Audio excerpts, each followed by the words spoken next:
छिन्दन्ति शस्त्राणि नैनं दहति पावका न चैनं क्लेहयन्त्यापो न शोषयति मारुतः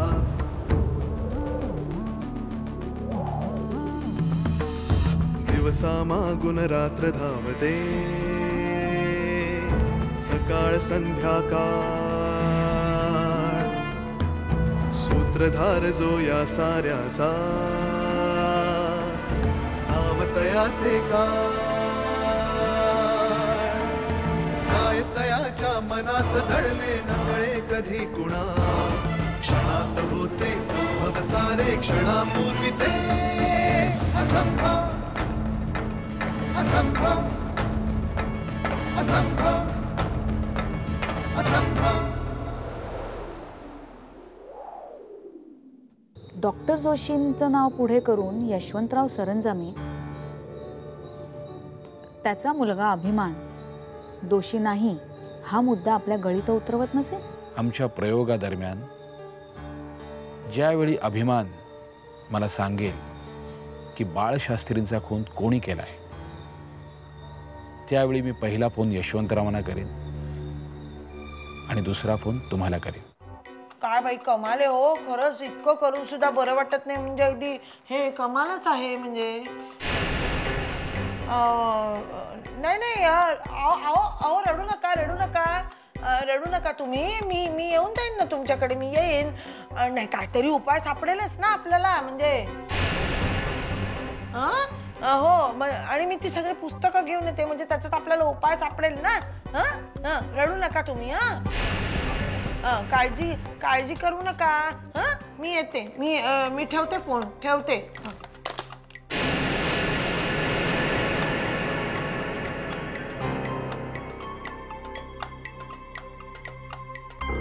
कोणाचा फोन होता?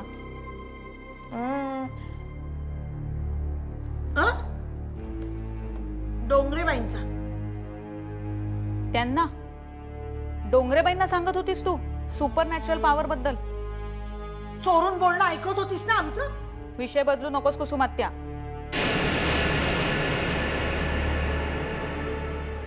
अगं प्रिया, ते काय माहितीये का, त्या डोंगरेबाई आहेत ना, त्यांना सुद्धा अगं असंच माझ्यासारखं काहीतरी होतंय, असं म्हणजे असं भास होत आहेत आणि असं काहीतरी असं ताबा मनाचा काहीतरी घेतल्यासारखं।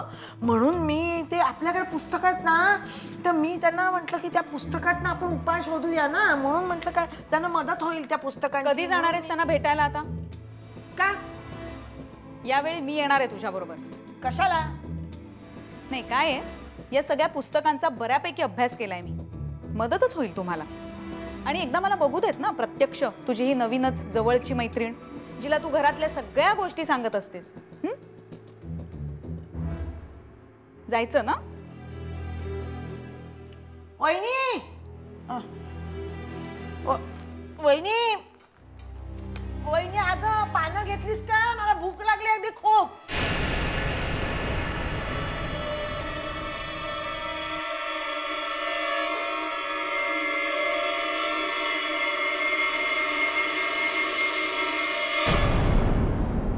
राधा, आज अचानक आलीस?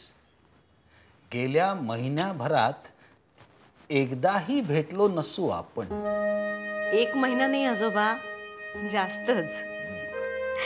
पण काय करू, वेळच मिळत नाही। खरंय, माणसानं घड्याळ्याच्या काट्यावर चालायचं ठरवलं की कधी कधी नात्यांचाही विसर पडतो। आजोबा, कळतंय मला तुमचं बोलणं। हसत हसत शालजोडीतले कसे मारावेत हे तुमच्याकडून शिकायला हवं। मी उपहासानं नाही बोललो। सध्याच्या वेगवान जगात टिकण्यासाठी दिवसातले 24 तास सुद्धा पुरेनासे झालेले आहेत। पण एका अर्थी बरं आहे, माणसानं निष्क्रिय बसण्यापेक्षा कामात व्यग्र असलेलं कधीही उत्तम। असो, एखादा फोन केला तरी चालेल हो. ठरलं, आजपासून रोज एक तरी फोन तुम्हाला करणार. तुमची खुशाली कळली की झालं. आजोबा, प्रथमेशच्या बाबतीत थोडंसं बोलायचं होतं. प्रथमेशला घेऊन आली नाहीस का तू? नाही, आज ना यांना खूप दिवसांनी वेळ होता. दोघ जण घरात मस्ती करताय. चांगली गोष्ट आहे. आजोबा, गेल्या काही दिवसातलं प्रथमेशचं वागणं बघता मला तुम्हाला विचारायचं होतं की प्रथमेशचं स्विमिंगही आपण बंद केलंय आणि त्याला किती स्विमिंगची आवड आहे हे तुम्हालाही माहिती आहे. त्याची परत इच्छा असेल आणि त्याला पाण्यापासून धोका नसेल तर. राधा, तुझी तळमळ समजू शकतो मी पुन्हा एकदा प्रथमेशच्या पत्रिकेचा अभ्यास करतो, मग ठरवू आपण काय ते. बेफिकीर राहण्यापेक्षा खबरदारी घेतलेली बरी. आजोबा, कालपासून प्रथमेशने एक विचित्रच हट्ट धरलाय. वाड्याचं चित्र दाखवून वाड्यावर जायचं म्हणतोय.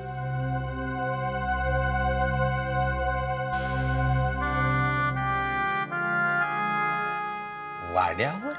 हो ना, तेच मला कळत नाहीये. तुम्ही वाड्यावर असाल आणि मग जर त्यांनी हट्ट धरला तर ठीक आहे,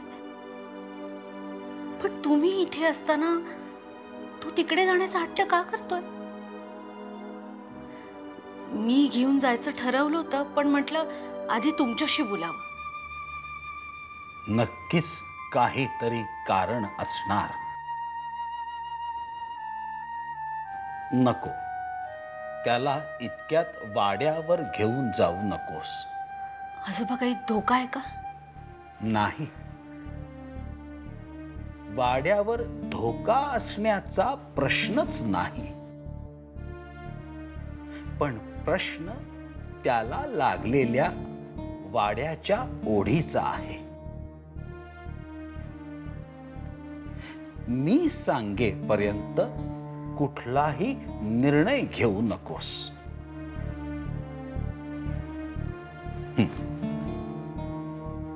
श्रीराम श्रीराम.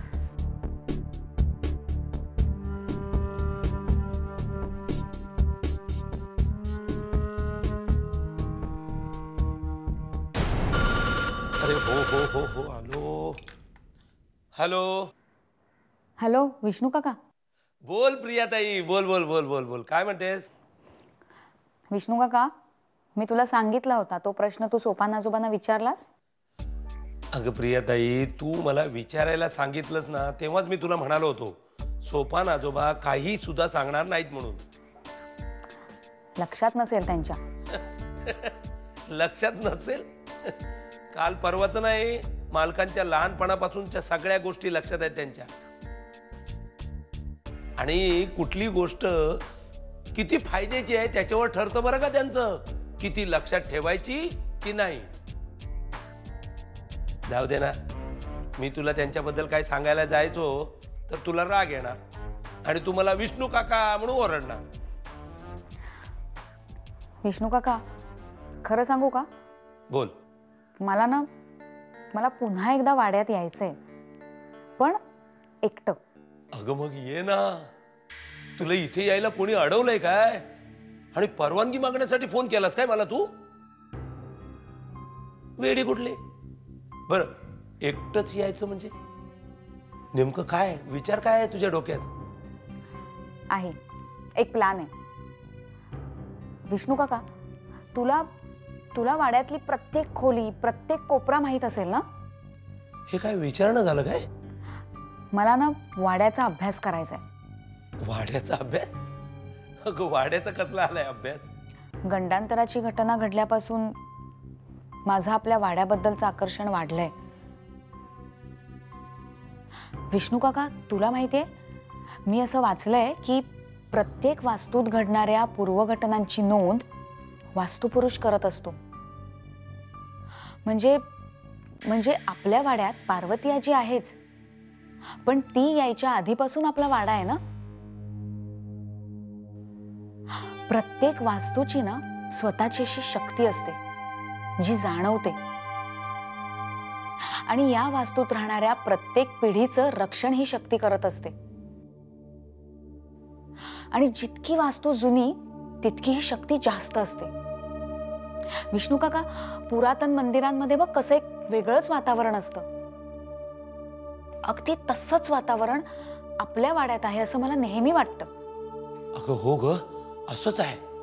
मालकाने मला पार्वती वहिनींबद्दल जेव्हापासून सांगितलं ना, तेव्हापासून वाड्यात लाईट नसले ना तरी सुद्धा मी घाबरत नाही.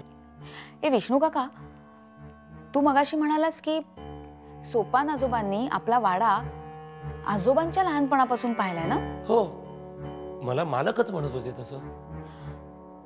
मग मग त्यांना माहित असेल ना वाड्याचा भूतकाळ, जो जो आपल्या आजोबांना सुद्धा माहित नसेल. असावा. पण यावेळी मात्र मी काय विचारणार नाही त्यांना. Hello hello. हा हा, बोल बोल. काय ग, कुठे हरवली होतीस? नाही, काही नाही. सोपान आजोबांचं वय काय? काही नाही. मी माझा एकदा अभ्यास नीट होऊ दे. माझ्या मनात प्रश्न निश्चित झाले ना की मग मला सोपान आजोबांशी बोलायचंय. चल आता ठेव फोन. ठीक आहे. Bye bye.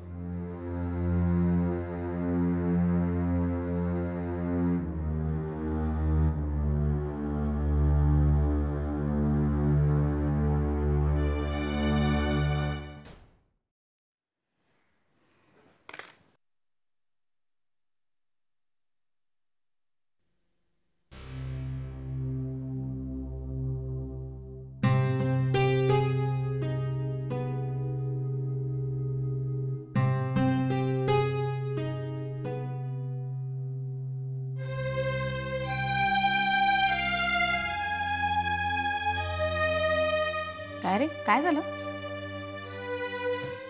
काहीतरी सांगायचं होतं तुला. सांग ना मग.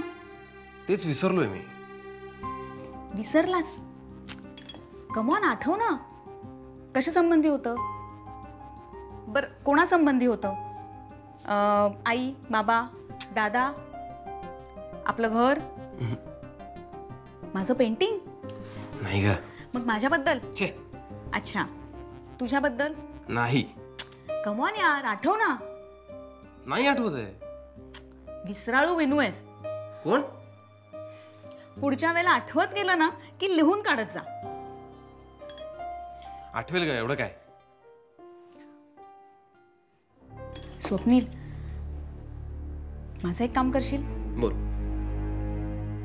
मला वाड्यावर जायचंय. वसईला? कशाला?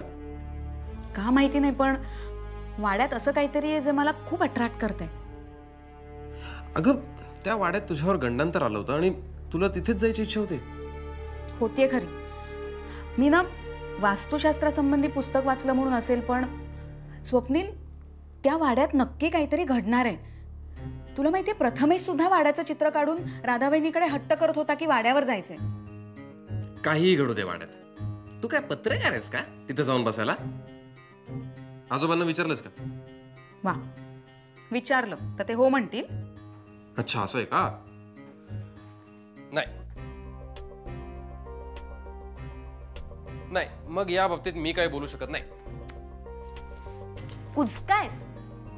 कोण आहे? कुजका. थँक्यू. हा, आठवलं. मगाचं? नाही, हे नवीन आहे. काय? काल मी एक डॉक्युमेंटरी पाहिली हिप्नॉटिझमवर आणि थोडा रिसर्च केला. मला सांग, कुसुम आत्यांचा फोन झाला आणि सुलेखासारखा आवाज वगैरे आला, तो फोन किती वेळ चालला होता? I don't think more than 5 minutes.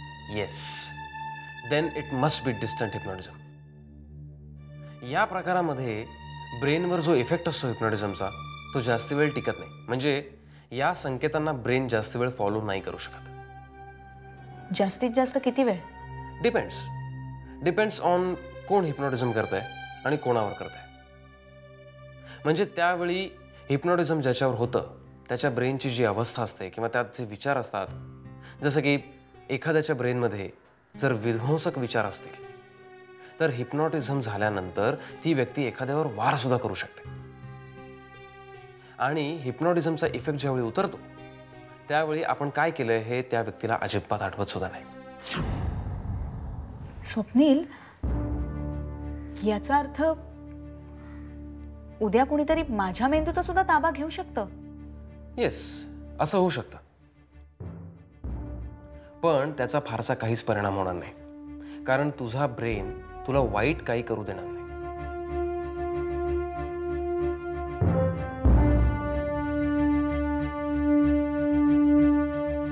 कसला विचार करतेस? त्या दिवशी कुसुमात त्याला घरी परत यायला 1 तास लागला. आठवलं? काय?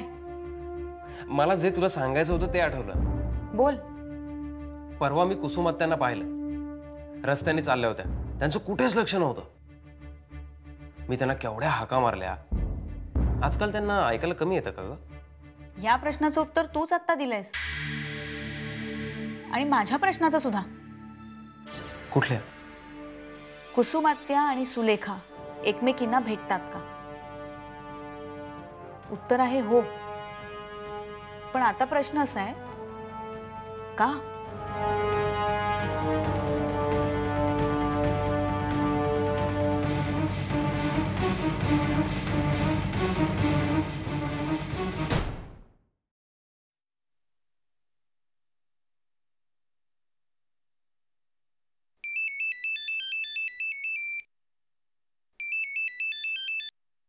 हॅलो. नमस्कार डॉक्टर जोशी. मी यशवंतराव सरंजामे बोलतोय. बोला सरंजामे साहेब. काय बरेच दिवस फोन नाही, काही नाही. सरंजामे साहेब, अभिमानच्या केसमध्ये किंवा ट्रीटमेंटमध्ये तुम्हाला फोन करून सांगावं असं विशेष काही घडलेलंच नाही आहे, म्हणून फोन नाही केला. काय डॉक्टर, इतके औपचारिकपणे बोलू नका हो. असं म्हणतात की डॉक्टर हा पेशंटचा खूप जवळचा नातेवाईक असतो. बरोबर आहे. डॉक्टर हा पेशंटचा सगळ्यात जवळचा नातेवाईक असतो, आणि पेशंट अभिमान आहे. तुम्ही डॉक्टरपेक्षा वकील म्हणून जरा जास्त चांगले शोभला असतात. थँक्यू. एक सांगू का, प्रत्येक डॉक्टर हा काही प्रमाणात का होईना वकील असतोच, कारण बऱ्याच वेळा त्याला स्वतःची वकिली करण्यापलीकडे काहीच करता येत नाही. बरं, मला सांगा, तुमचं काही महत्त्वाचं काम आहे का? अभिमानच्या केसमध्ये त्याची ट्रीटमेंट तुम्ही करता, याच्या व्यतिरिक्त त्याला आणखी एक बाजू आहे जी तुम्हाला माहीत नाही, ती करणं गरजेचं वाटलं म्हणून हा फोन. सरंजामे साहेब, कदाचित तुम्हाला मला काही खूप महत्त्वाचं काही सांगायचं असेल, परंतु रागवू नका. त्याची जी काही बाजू असेल ती खरंच खूप महत्त्वाची असेलही कदाचित, पण ते सर्व ऐकण्यासाठी आत्ता माझ्याकडे वेळ नाही आहे. आत्ता मी खरंच खूप घाईत आहे. एक महत्त्वाची केस आहे. हे बघा डॉक्टर, तुम्ही तुमची वेळ पाळताय, मला सुद्धा माझी वेळ पाळलीच पाहिजे, नाहीतर कदाचित नंतर खूप उशीर झालेला असेल. मी तुम्हाला तुमच्या ऑफिसमध्ये सुद्धा येऊन भेटू शकतो. नाही सरंजामे साहेब, आज संपूर्ण दिवस माझ्याकडे सर्व केसेस अतिशय महत्त्वाचे आहेत. त्यातलीच ही सुद्धा एक आहे, निदान माझ्यासाठी. घरी येऊ का तुम्हाला भेटायला? आपण रात्री भेटू. ठीक आहे. महत्त्वाच्या कामासाठी मला वेळ कुठलीही चालते, फक्त ती गेलेली चालत नाही.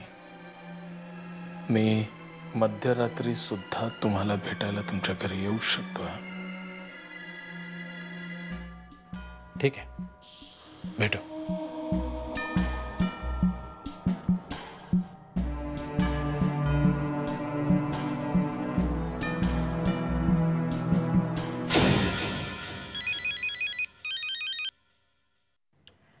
डॉक्टर, मी शुभ्रा शास्त्री बोलते. बोला मिसेस शास्त्री. मला तुम्हाला लवकरात लवकर भेटायचं आहे. Sure, but anything serious Mrs Shastri? काही घटना घडल्यात ज्यांचा संबंध भूतकाळाशी आणि ओघाने येणाऱ्या भविष्याशी आहे, आणि त्या घटना तितक्याच गंभीर आहेत. तुमचं बोलणं मला खूप कन्फ्युजिंग वाटतंय मिसेस शास्त्री. कदाचित घडलेल्या प्रसंगांमुळे असेल, म्हणूनच तुम्हाला भेटायचं होतं डॉक्टर. नक्की